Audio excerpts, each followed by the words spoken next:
जय माता दी।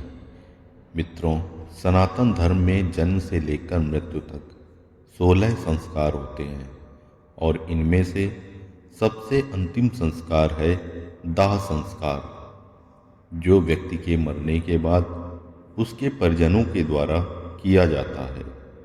इस संस्कार में कई खास रस्मों का पालन किया जाता है, जो मान्यता अनुसार आत्मा को मुक्ति दिलाने के लिए जरूरी होते हैं। ये नियम बड़े विचित्र होते हैं। अधिकतर लोगों को इसकी सही जानकारी नहीं होती और अगर होती भी है तो आधी अधूरी। गरुड़ पुराण में बताए गए नियम केवल मान्यताएं नहीं हैं, बल्कि इनका आधार आध्यात्मिक और वैज्ञानिक दोनों ही है।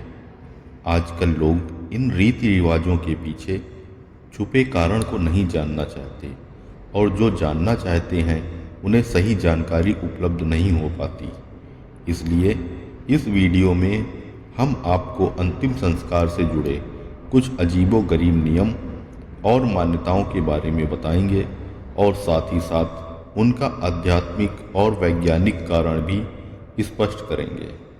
इस वीडियो में आप जानेंगे कि मृत व्यक्ति को शमशान ले जाते समय उसकी अर्थी के आगे एक व्यक्ति मटके में क्या लेकर चलता है, जिसका संबंध मृत व्यक्ति के शादी के फेरों से कैसे होता है। इसके बाद आप जानेंगे कि मुखाग्नि देने से पहले पानी से भरे मटके को गिराकर तोड़ा क्यों जाता है तथा शव को जलाते समय उसके सर पर डंडा क्यों मारा जाता है।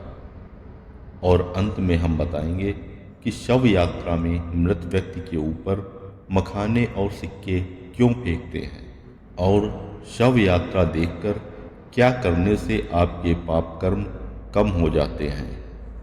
वीडियो शुरू करने से पहले आपसे अनुरोध है कि आप अपने चैनल आजीवन आध्यात्मिक भक्ति को सब्सक्राइब अवश्य कर लें। मित्रों, आज देखने को मिलता है कि हम में से कई लोग अपनी पुरानी मान्यताओं को अंधविश्वास मानते हैं और वैज्ञानिक तर्क देकर धर्म के किसी भी उल्लेख को नज़रअंदाज कर देते हैं। पतली रस्सी में बंधी मटकी और उससे निकलता हुआ धुआं आपने भी हिंदू शव यात्राओं में अवश्य ही देखा होगा। इस मटकी को हाथ में पकड़कर मृतक का कोई परिजन शव यात्रा में सबसे आगे चलता है। फिर शमशान घाट पहुंचकर इसी मटकी की अग्नि को घास पर रखकर सुलगाया जाता है और इसी से मृतक का दाह संस्कार किया जाता है। यानी कि घर से लाई गई इसी अग्नि से मृतक का शरीर जलाया जाता है। मृतक के घर से लाई गई अग्नि से ही अंतिम संस्कार करने के पीछे एक खास वजह है। दरअसल दूल्हा दुल्हन जिस अग्नि के फेरे लेकर वैवाहिक जीवन में प्रवेश करते हैं, उस अग्नि को मंत्रोच्चारण से घर में स्थापित किया जाता है। अनजान व्यक्ति इसी अग्नि का उपयोग होम, यज्ञ, पूजन इत्यादि में पूरे जीवन करता है। यहाँ तक कि मरने के बाद भी इसी अग्नि से ही दाह संस्कार किया जाता है। पुराने समय की इसी प्रथा को मान्यता के रूप में आज भी घर से अग्नि जलाकर सुलगा हुआ एक कंडा या उपला मटकी में रखकर शमशान ले जाया जाता है और फिर इसी से मृतक का दाह संस्कार किया जाता है। आइए अब बात करते हैं कि मुखाग्नि देने से पहले पानी से भरे मटके को गिराकर तोड़ा क्यों जाता है। मित्रों, अंतिम संस्कार के समय शव को चिता पर लिटाकर मृत व्यक्ति का लड़का या कोई अन्य परिजन पानी से भरा घड़ा अपने कंधे पर रखकर चिता के चारों तरफ परिक्रमा करता है। इस घड़े में एक छेद होता है जिससे पानी निरंतर गिरता रहता है। परिक्रमा करने के बाद ये घड़ा जमीन पर गिराकर तोड़ दिया जाता है, जिसके बाद ही शव को अग्नि दी जाती है। आइए जानते हैं ऐसा करने का धार्मिक और वैज्ञानिक कारण। मित्रों, शास्त्रों के अनुसार हर चीज नाश्वर है। सजीव से लेकर निर्जीव तक सभी एक निश्चित समय पर नष्ट हो जाते हैं। हिंदू धर्म के अनुसार जीवन एक छेद वाले घड़े की तरह ही है, जिसमें आयु रूपी पानी हर पल टपकता रहता है और ऐसे ही बूंद बूंद करके मटके से गिरते गिरते वह पानी कुछ ही समय में खत्म हो जाता है। ठीक वैसे ही जैसे किसी जीव की आयु एक निश्चित समय पर समाप्त हो जाती है। जब आयु खत्म हो जाती है तो निष्प्राण शरीर जमीन पर गिरकर नष्ट हो जाता है। इसी के प्रतीक स्वरूप घड़े को जमीन पर गिराकर तोड़ दिया जाता है। इस प्रथा से समाज को विरक्ति का संदेश मिलता है और मृत आत्मा का अपने संबंधियों से मोह टूटता है। मित्रों, अगर आपको ऐसा लगता है कि इसके पीछे सिर्फ अंधविश्वास है तो आपको बता दें कि ऐसा बिल्कुल भी नहीं है। दरअसल इसके पीछे एक ठोस वैज्ञानिक कारण है। पुराने समय में शमशान घाट नहीं हुआ करते थे। ऐसे में शव को खेतों में जलाया जाता था। मटके में पानी भरकर शव के चारों ओर घूमने के पीछे वैज्ञानिक कारण यह रहता था कि ताकि जब शव को जलाया जाए तो आग केवल उसी क्षेत्र में रहे, आगे न फैले। इसी वजह से परिक्रमा के दौरान पानी गिराकर वहां की जमीन को गीला किया जाता था। मित्रों, अंतिम संस्कार से जुड़ा एक नियम और भी विचित्र है, जिसके अंतर्गत मृत व्यक्ति का शव जब चिता पर जल रहा होता है तो उसके सर पर जोर से डंडा मारा जाता है। इस क्रिया को कपाल क्रिया कहा जाता है।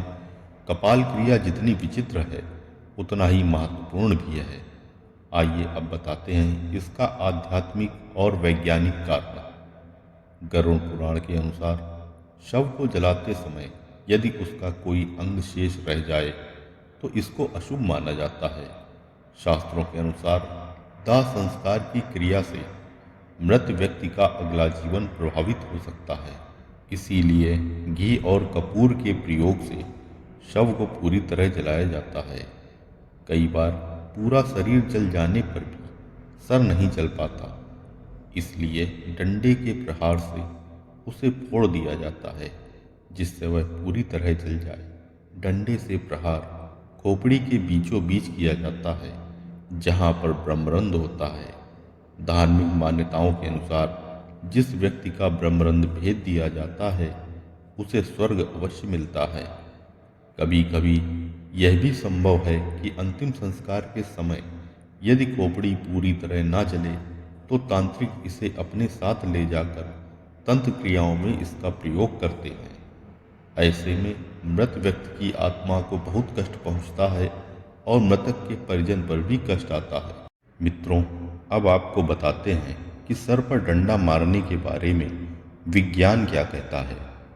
विज्ञान के अनुसार खोपड़ी की हड्डी इतनी मजबूत होती है कि उसे आग में पूरी तरह जलकर राख होने में बहुत समय लगता है। ऐसे में उसके अधजला रह जाने की काफ़ी संभावना रहती है। कभी कभी कोई जंगली जानवर उस बचे हुए अधजले हिस्से को अपने साथ ले जाता है और वे उसे कहीं भी फेंक देते हैं, जिससे पर्यावरण प्रदूषित होता है। इसी कारण से शव को पूरी तरह जलाने के लिए सर पर डंडा मारकर फोड़ दिया जाता है।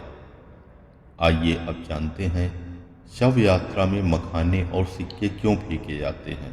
मित्रों, मखाना फेंकने का कारण है समाज को शिक्षा देना कि यह अहंकार त्यागने का समय है।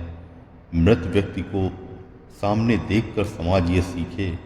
मखाने को सांकेतिक रूप में इस्तेमाल किया जाता है क्योंकि जिस तरह मखाना बाहर से फूला हुआ होता है और दबाव डालने पर सिकुड़ जाता है, ठीक उसी प्रकार व्यक्ति जब जिंदा होता है तो कई चीज़ों के लिए बाहर से घमंडी हो जाता है, लेकिन मरने के बाद वो एक लाश बनकर रह जाता है।